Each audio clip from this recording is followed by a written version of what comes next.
लग्नानंतर होईलच प्रेम या मालिकेच्या पुढील काही येणाऱ्या भागांचे अपडेट आपण आपल्या आजच्या या व्हिडिओमध्ये जाणून घेणार आहोत। चला तर मग मित्रांनो, अजिबात वेळ वाया न घालवता सुरुवात करूया आपल्या या व्हिडिओला। तर आता आपण इथे पाहतोय की जीवा, नंदिनी, पार्थ, काव्या हे चौघं मिळून करणार पाणीपुरी खाण्याची शर्यत। आता नेमकं काय घडणार, कसं घडणार हे सगळं जाणून घेऊया आपल्या आजच्या या व्हिडिओमध्ये। तर सुरुवात करूया आपल्या व्हिडिओला। तर आता आपण इथे पाहतोय की मिस्टर अँड मिसेस पटवर्धन जे असतात ते नंदिनीच्या चांगल्या ओळखीचे असतात। त्यामुळे नंदिनी आता जेव्हा त्यांना भेटते तेव्हा मग नंदिनी त्यांना सविस्तर सांगू लागते की काय झालं आणि कसं झालं।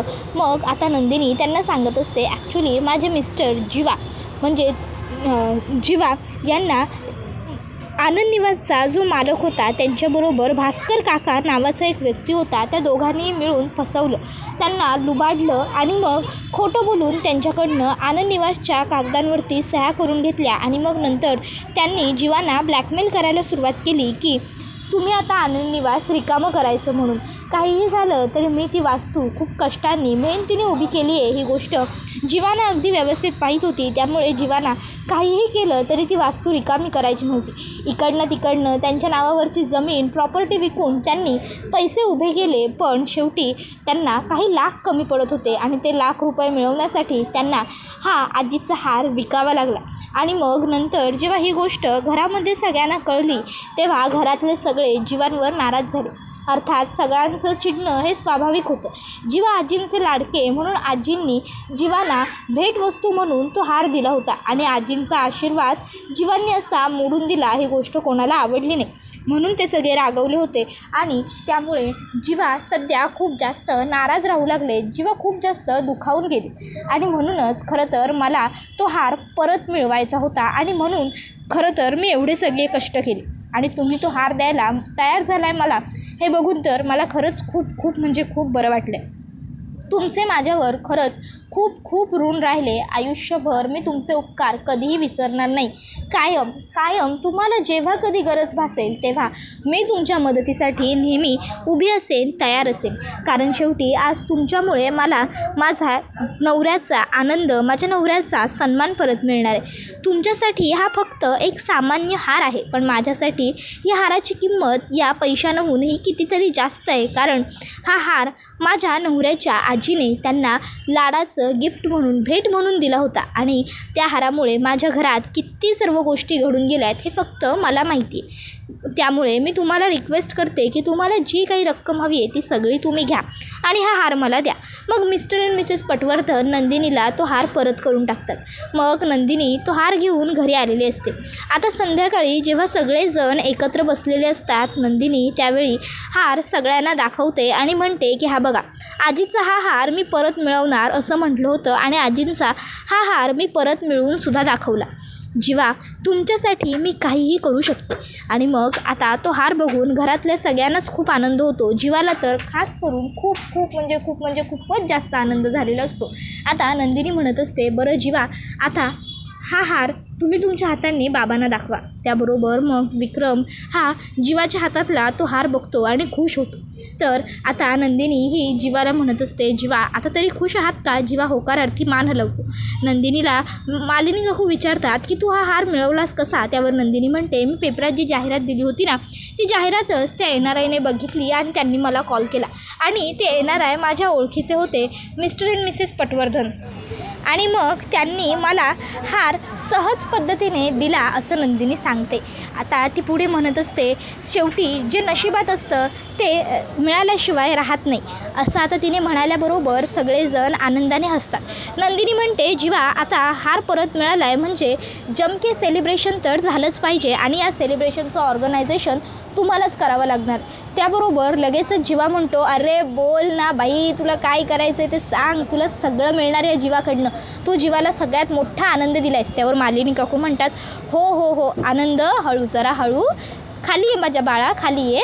काय आहे, तुम्हाला जे काही करायचं आहे ते चौघांनाच करायचं आहे, कारण मी आणि विक्रम नसणार आहोत। मी आणि विक्रम आमच्या एका मैत्रिणीच्या मुलीचं लग्न आहे, तिकडे जातो। मग मालिनी काकू ठीक आहे असं अचानक म्हणतात। मग नंदिनी म्हणते, अहो पण, त्यावर त्या म्हणतात, ठीक आहे गं, चालतं। मग ते लोक तिकडनं गेल्यावर नंदिनी आता जीवाला म्हणत असते, जीवा पार्टी। त्याबरोबर जीवा म्हणतो, तुम्हाला पाणीपुरी आवडते ना? नंदिनी, तुला पाणीपुरी आवडते मला माहिती आहे. आज तू माझ्यासाठी हा एवढा मोठा हार मिळवला आहेस, मग आता मी तुझ्यासाठी मस्त पाणीपुरी मागवतो. नंदिनी म्हणते मला मागवलेली नको आहे, मला जीवांनी बनवलेली, जीवांच्या हातची पाणीपुरी आवडते. मला जीवांनी बनवलेली पाणीपुरी देणार असाल तर मी पाणीपुरी खायला तयार आहे. आता ठरवा काय करायचं आहे ते. जीवा म्हणतो इतकंच ना, मग झालं तर मी तुझ्यासाठी पाणीपुरी बनवतो.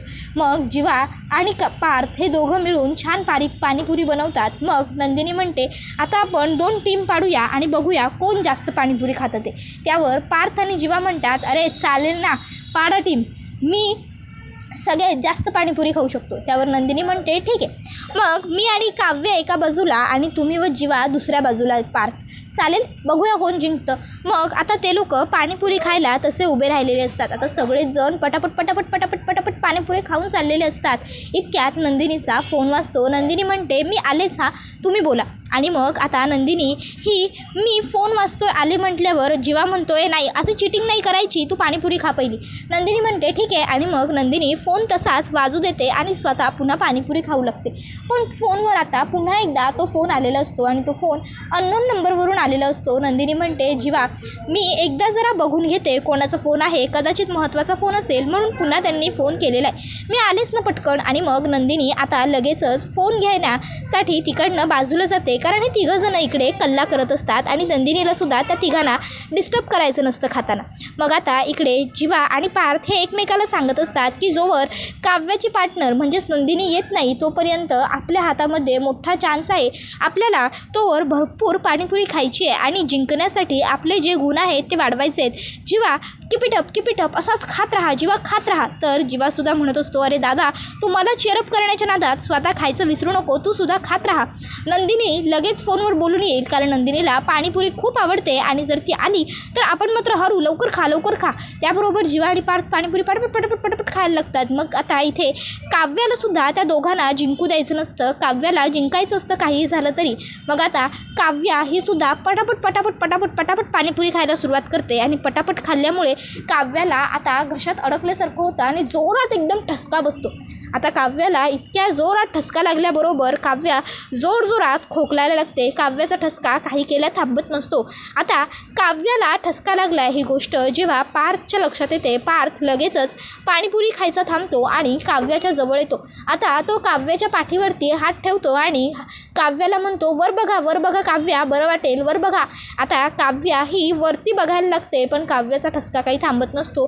पार्थ आता तिच्या पाठीवर चोळायला लागतो, पाण्याचा ग्लास भरतो आणि काव्याजवळ धरत काव्याला म्हणतो काव्या हे घ्या, थोडं पाणी प्या, एकदम थोडं, कदाचित तुम्हाला बरं वाटेल, हे घ्या.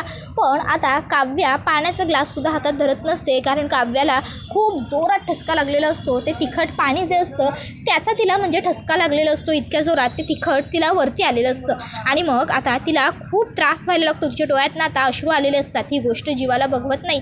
मग जीवा पटकन पाण्याचा ग्लास घेतो, त्यातलं थोडं पाणी काढतो आणि ते काव्याच्या टाळूवरती ठोपटतो आणि काव्याला आता हो शांत हो असं म्हणू लागतो. त्याबरोबर मग काव्या आता हळूहळू जरा रिलॅक्स होते. त्याबरोबर आता मग काव्याला बरं वाटू लागलेलं असतं हळूहळू. तर जीवा काव्याला विचारत असतो काव्या आता बरं वाटतंय ना तुला, ठीक आहेस ना तू? त्याबरोबर काव्या ही सांगत असते हो थँक्यू सो मच जीवा. इतक्यात त्या ठिकाणी नंदिनी आलेली असते आणि नंदिनी आता ही गोष्ट बघते की जीवाने काव्याच्या डोक्यावर हे असं टॅप केलं आणि मग नंदिनीला जरा आश्चर्य वाटतं. नंदिनी म्हणते ही गोष्ट फक्त मोहित्यांना माहिती आहे सगळ्या की काव्याच्या डोक्यावर हे असं टॅप केलं की काव्याला बरं वाटतं, इतर कोणालाही ही गोष्ट माहीत नव्हती. मग जीवा तुम्हाला कसं काय माहिती की काव्याला ठसका लागल्यावर तिच्या डोक्यावर हे असं टॅप करायला लागतं आणि मगच तिला बरं वाटतं, ते तुम्हाला कधी कळलं? काय विचारते मी? जीवा अहो बोला ना. आता नंदिनीने हा अचानक प्रश्नांचा भडीमार केल्यामुळे आता जीवा हा मात्र गोंधळून जातो. जीवाला काय उत्तर द्यावं नंदिनीला हे काही सुचत नसतं. तर नंदिनी म्हणत असते जीवा काय झालं, तुम्ही असे गप्प का बसलात? मी तुमच्याशी बोलते, तुम्हाला प्रश्न विचारते की काय झालं, तुम्हाला कसं काय कळलं की काव्याच्या डोक्यावर हे असं टॅप केलं की काव्याला बरं वाटतं? बोला ना, तुम्ही मला सांगत होतात काहीतरी.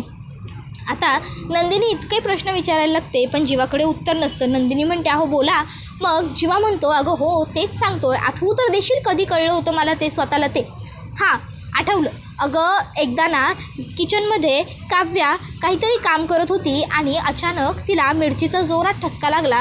म्हणजे तिला मिरचीमुळे ठसका येत होता. तर मी पाणी प्यायला गेलो होतो आणि ती फोडणी देत होती, म्हणून मग मी गॅस जरा कमी केला आणि तिला हळू खोक असं म्हणत होतो. तिला म्हणजे वरबग वगैरे सांगत होतो. त्यावेळी ती मला जेव्हा तिचा ठसका थांबला त्यावेळेस म्हणाली की जीवा लक्षात ठेवा, मला असं जेव्हा ठसका जोरात लागतो ना तेव्हा माझ्या डोक्यावरती हे असं टॅप करायचं टाळूवर की मग मला बरं वाटतं. म्हणून मग आज मला ती गोष्ट लक्षात राहिली होती आणि म्हणूनच मी काव्याच्या डोक्यावरती टॅप केलं होतं, म्हणून माझ्या लक्षात ही गोष्ट राहिली होती. त्याबरोबर पार्थ म्हणतो कॉन्सेप्ट थोडी युनिक आहे. नाही म्हणजे मी याआधी कधी हे असं काही असतं हे ऐकलं नव्हतं खरंच. त्याबरोबर आता जीवासुद्धा म्हणायला लागतो हो ना, मलासुद्धा खरं तर हे असं काही असतं ही गोष्ट माहीत नव्हती. काव्यानं जेव्हा पहिल्यांदा मला सांगितलं तेव्हा मलासुद्धा या गोष्टीचं आश्चर्य वाटलं होतं खरं तर. पण मग विचार केला की असू शकतो ना एखाद्याला काहीतरी वेगळा प्रकार. त्याबरोबर नंदिनी म्हणत असते अहो काव्याला लहानपणापासून ते तसंच आहे आणि बरं झालं आता जीवाला माहीत होतं म्हणून काव्याचा ठसका थांबला तरी, नाहीतर मी येईपर्यंत काव्य तशीच खोकलत राहिली असती. बरं झालं काव्या जीवाना सांगून ठेवलंस. मग आता ते हे एवढं बोलून पुन्हा पाणीपुरीची शर्यत कंटिन्यू करतात. तर इकडे वसुआत्या आणि रम्या ज्या कॅफेमध्ये गेलेले असतात त्यांना आता सुनीताकडून फुटेज मिळालेलं असतं. पण त्यांना जे फुटेज मिळालेलं असतं ते चुकीचं असतं. त्यामध्ये आता पार्थ जो आहे तो काव्याला फूल देत असतो आणि तेच ते फ्रुटेज असतं. मग आता त्या दोघी ते फ्रुटेज घेऊन घरी येतात. त्यावेळी आता त्या बघतात तर काय घरात तर छान आनंदाचा सोहळा सुरू आहे. मग रम्या ठरवते की नाही काहीही झालं तरी यांचा हा आनंद मी उधळून लावणार आणि आता यांना मी इथेच सगळं सत्य सांगणार आणि सगळ्यांच्या समोर आता काव्याचा खरा चेहरा आणणार. एकदा का सगळ्यांना खरं कळालं की काव्याची काय लायकी आहे की मग सगळेजण आपोआप काव्यावरती रागवणार आणि पार्थ काव्याला घराबाहेर काढणार. एकदा का पार्थने काव्याला घराबाहेर काढलं की मग पार्थची बायको देशमुखांच्या घरची थोरली सून मिस होणार, म्हणजेच मिसेस रम्या पार्थ देशमुख. येस आई, आता मला असं झालं आहे की कधी एकदाचा पार्थला मी बाजूला घेते आणि हे सगळं सांगते. मग आता ती वाट बघत असते की कधी एकदाचा पार्थ बाजूला येतो आहे आणि मग ती पार्थला सांगायला लागते की पार्थ मला तुला एक फुटेज दाखवायचं आहे ज्यामध्ये काव्याला एक मुलगा त्या बँड्राच्या स्टार कॅफेमध्ये गुलाब देतो आहे. त्यावर पार्थ म्हणतो अगं बँड्राचा तो स्टार कॅफे, अगं तो तर मला व्यवस्थित माहिती आहे. त्या कॅफेमध्ये काव्याला दुसरा तिसरा कोणी नाही तर मीच फूल देत होतो आणि मी आणि काव्या तिथे भेटलो होतो. ॲक्च्युली आपले ते एक क्लायंट आहेत ना मिस्टर मल्होत्रा, ते मला त्या कॅफेमध्ये भेटायला आले होते आणि तिथेच काव्या त्यांच्या मैत्रिणीला म्हणजे अनिशाला भेटायला आल्या होत्या. त्या दोघीजणी तिथे अभ्यास करत बसल्या होत्या आणि माझी मिस्टर मल्होत्राबरोबरची मीटिंग झाल्यानंतर मी जात होतो. पण इतक्यात मला काव्या दिसल्या आणि काव्या दिसल्यामुळे मी तिथे थांबलो. मी तिथे गेल्यामुळे अनिशा तिकडनं निघून गेल्या आणि मग मी माझ्या हातानेच ते फूल काव्याला दिलं होतं. उगाचच्या उगाच तू काहीतरी बडबड करू नकोस रम्या, आमच्या घरात एवढं सगळं छान सुखासुखी सुरळीत सुरू आहे. ही गोष्ट तुला बघवत नाही का? तुला का प्रत्येक वेळी रंगाचा बेरंग करायचा असतो? सगळ्यांच्या आनंदावर विरजण घालूनच तुम्हाला मायलेकीना बरं वाटतं का? आता वसुआत्याने कटकारस्थानं करायचे बंद केलेले आहेत, पण तुला काही सुटत नाही आहे का ते सगळं? हे बघ, एक गोष्ट लक्षात ठेव, माझ्यामध्ये आणि काव्यामध्ये फूट पडण्याचा कितीही प्रयत्न केलास तरी तुझं कधी यश तुला मिळणार नाही आहे, तसं होणार नाही आहे. त्यावर रम्या म्हणते अरे पार्थ प्लीज एकदा ऐकून तर घे मी काय म्हणते ते, एकदा बघ तरी मी तुला जे दाखवायला आली आहे ते.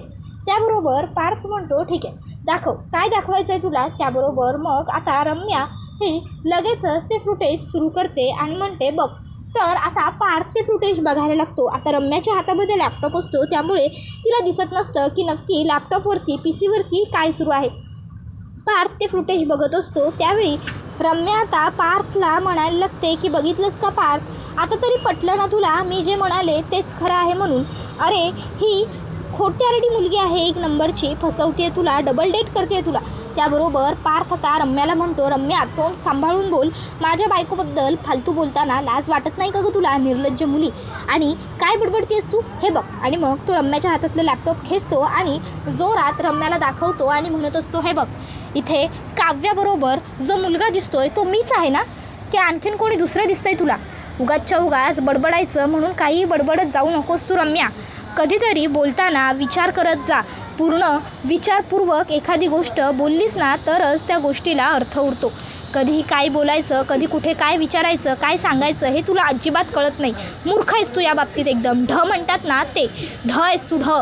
त्याबरोबर इकडे आता काव्या ही मात्र या सर्व गोष्टींपासून अलिप्त असते. तिला यातलं काहीच माहीत नसतं. ती उलट विचार करत असते, नशीब आज जेव्हा जीवाने माझ्या डोक्यावर टॅपटॅप केलं तेव्हा घरात कोणाला जीवाबद्दल आणि माझ्याबद्दल कळलं नाही. जीवाने सगळं वेळेवरती सावरून घेतलं.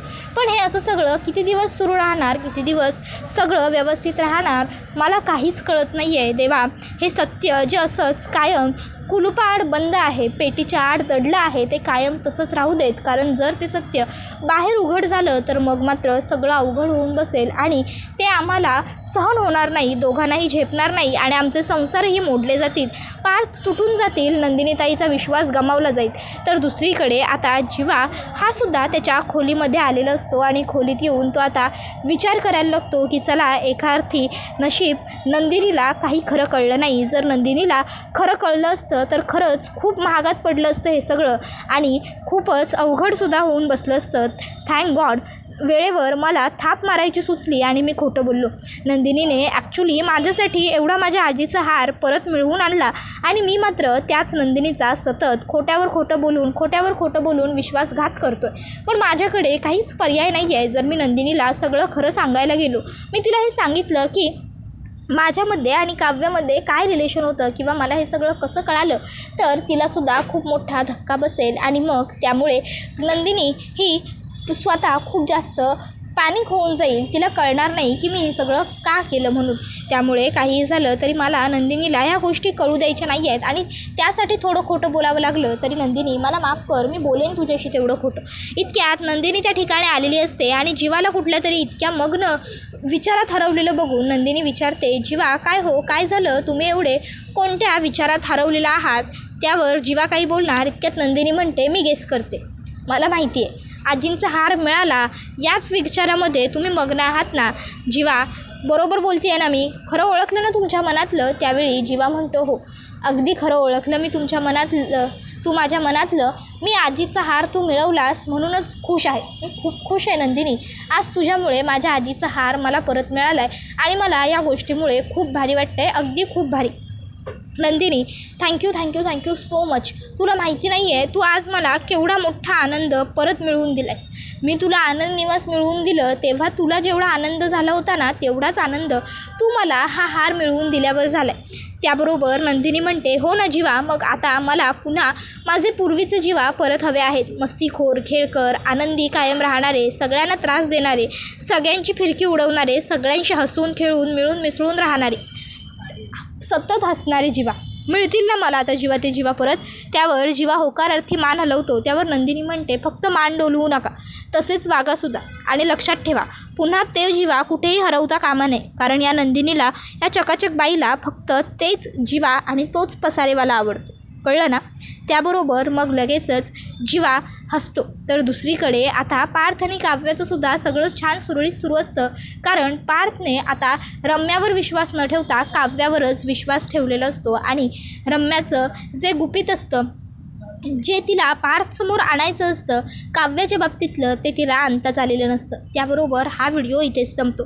व्हिडिओ आवडला असेल तर व्हिडिओला लाईक करा, चॅनलवर नवीन असाल तर चॅनलला सबस्क्राईब करा आणि बेल आयकॉन आठवणीने प्रेस करा, जेणेकरून तुम्हाला पुढच्या प्रत्येक व्हिडिओचं नोटिफिकेशन मिळत जाईल आणि सर्व व्हिडिओंचा आनंद हा अगदी उत्तम पद्धतीने घेता येईल. चला तर मग आजच्या पुरतं इथेच थांबूया. पुढचा व्हिडिओ येईपर्यंत या व्हिडिओचा छान पद्धतीने आनंद घेत राहा.